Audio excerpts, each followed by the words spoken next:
जय श्री कृष्णा। धार्मिक व्रत कथा में आपका दिल से स्वागत है। आज हम सुन रहे हैं शिव महापुराण की कथा। देवताओं का गर्व दूर करने के लिए तेज पुंज रूपणी उमा का प्रकट्य। हर हर महादेव। मुनियों ने कहा, संपूर्ण पदार्थों में पूर्ण ज्ञाता शोध जी उमा के जिनसे सरस्वती प्रकट हुई थी, अवतार का पुण्य वर्णन कीजिए। वे देवी पर ब्रह्मा मूल प्रकृति ईश्वरी निराकार होती हुई भी साकार तथा नित्यानंदनी मई सती कही जाती है। शोध जी ने कहा, तपस्वी मुनियों, आप लोग देवी के उत्तम एवं महान चरित्र को प्रेम पूर्वक सुने, जिसके जानने मात्र से मनुष्य परम गति को प्राप्त होता है। एक समय देवताओं और दानवों में परस्पर युद्ध हुआ था। उसमें महामाया प्रभाव से देवताओं की जीत हो गई थी। इससे देवताओं को अपनी शूरवीरता पर बड़ा ही गर्व था। वे आत्म प्रशंसा करते हुए इस बात का प्रचार करने लगे कि हम लोग तो धन्य हैं, धन्यवाद के योग्य हैं, असुर हमारा क्या कर लेंगे।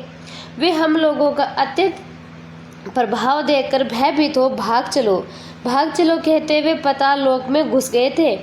हमारा बल तो अद्भुत है, हमें आश्चर्यजनक तेज है, हम तो हमारा बल और तेज दैत्य कुल का विनाश करने में समर्थ है। देवताओं का कैसा सौभाग्य है। इस प्रकार वे जहाँ तहाँ ढींघांगने लगते हैं। उसी समय उनके समक्ष तेज एक महान पुंज प्रकट हुआ, जो पहले कभी देखने में नहीं आया था। उसे देखकर सब देवता विस्मय से भर गए थे। वे रुदे गले से परस्पर पूछने लगे, ये क्या है। उन्हें ये पता नहीं था कि ये श्यामा भगवती उमा का प्रकट हुआ है, जो देवताओं को अभिमान चूर करने वाला है। उस समय देवराज इंद्र ने देवताओं को आज्ञा दी, तुम लोग जाओ, यथार्थ रूप से परीक्षा करो, ये कौन है। देवेंद्र के भेजने पर वायुदेव उस तेज पुंज के निकट गए। तब उन्होंने संबोधित करके पूछा, अजी तुम कौन हो। उस महान तेज के इस प्रकार पूछने पर वायु देवता अभिमान पूर्वक बोले, मैं वायु हूँ, संपूर्ण जगत का प्राण हूँ। मुझ सर्वधार परमेश्वरी जगम रूप सारा जगत ओत प्रोत, मैं ही समस्त विश्व का संचालन करता हूँ। तब उस महातेज ने कहा, यदि तुम जगत के संचालन में समर्थ हो तो ये तृण रखा हुआ है, अपनी इच्छा के अनुसार चलाओ तो सही। तो वायु देवता ने सभी उपाय करके अपनी सारी शक्ति लगा दी, परंतु वह तिनका भी अपने स्थान से तिल भर भी नहीं हटा सका। इससे वायुदेव तो लज्जित हो गए, वे चुप हो गए, इंद्र की सभा में लौट गए। अपनी प्रजा के साथ वहाँ का सारा वृतांत भी उन्होंने सुना दिया। वे बोले, देवेंद्र, हम सब लोग झूठ ही अपने में सर्वोच्च होने का अभिमान रखते हैं, क्योंकि किसी छोटी सी वस्तु का भी हम कुछ नहीं कर सकते। तब इंद्र ने भारी समस्त देवताओं को भेजा। जब वे उससे जाने में असमर्थ हो, तब इंद्र समय गए। इंद्र को आते देख वे अत्यंत तेज और तत्काल अदृश्य हो गया। इससे बड़े ही विषम में हुआ कि मन ही मन बोले, जिसका ऐसा चरित्र है उसी सर्वाक्षरी में शरण लेता हूँ। सहस्त्र नेत्रधारी इंद्र बारंबार इसी भाव का चिंतन करने लगे। इसी समय निश्चल करुणा में शरीर धारण करने वाली सच्चिदानंद रूप स्वरूपणी शिवप्रिया उमा उन देवताओं पर दया करने और उनका गर्व हरने के चतुर शुक्ला नवमी को दोपहर में वहां प्रकट हुई थी।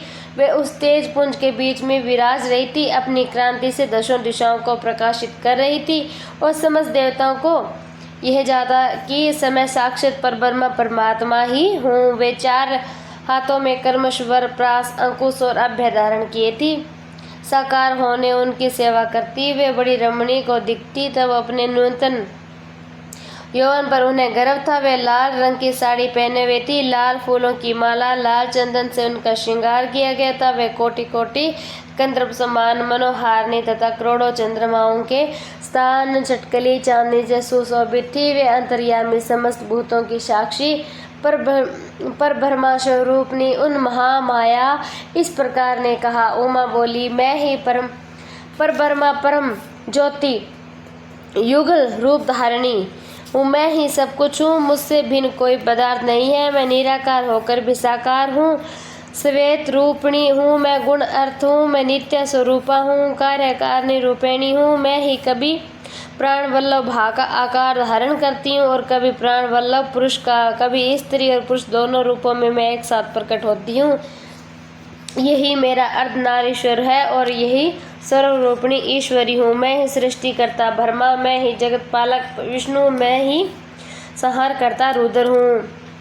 संपूर्ण विश्व को मोह में डालने वाली महामाया भी मैं ही हूँ। लक्ष्मी और सरस्वती आदि संपूर्ण शक्तियों का ये सकल कलाएं मेरे अंश में ही प्रकट हुई है और मेरे ही प्रभाव से तुम लोगों ने संपूर्ण दैत्यों पर विजय पाई है।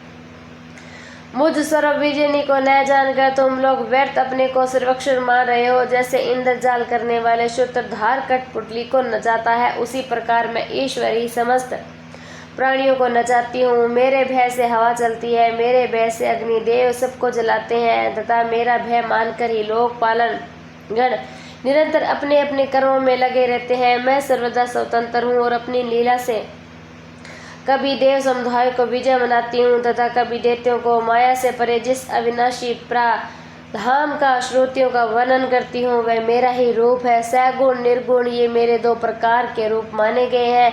इनमें से प्रथम तो माया युक्त और दूसरा माया रहित। देवताओं, ऐसा जानकर गर्भ छोड़ और मुझ सनातनी प्रकृति प्रेम पूर्वक आराधना करो। देवी का यह करुणा युक्त वचन सुन देवता भक्ति भाव से मस्तक झुकाकर उन परमेश्वरी स्तुति करने लगे। क्षमा करो परमेश्वरी, प्रसन्न हो जाओ, ऐसी कृपा करो जिससे फिर कभी हमें गर्व न हो। तब सब देवता गर्भ छोड़कर एक चित और पूर्व विधि पूर्वक उमा देवी की आराधना करने लगे। ब्राह्मणों ने इस प्रकार मैंने उन उमा के भाव को वर्णन किया है जिसके स्मरण मात्र से परम पद की प्राप्ति होती है। हर हर महादेव। अगला अध्याय कल मैं आपको सुनाऊंगी। हर हर महादेव। श्री शंभु श्री शिवाय नमस्तुभ्यम।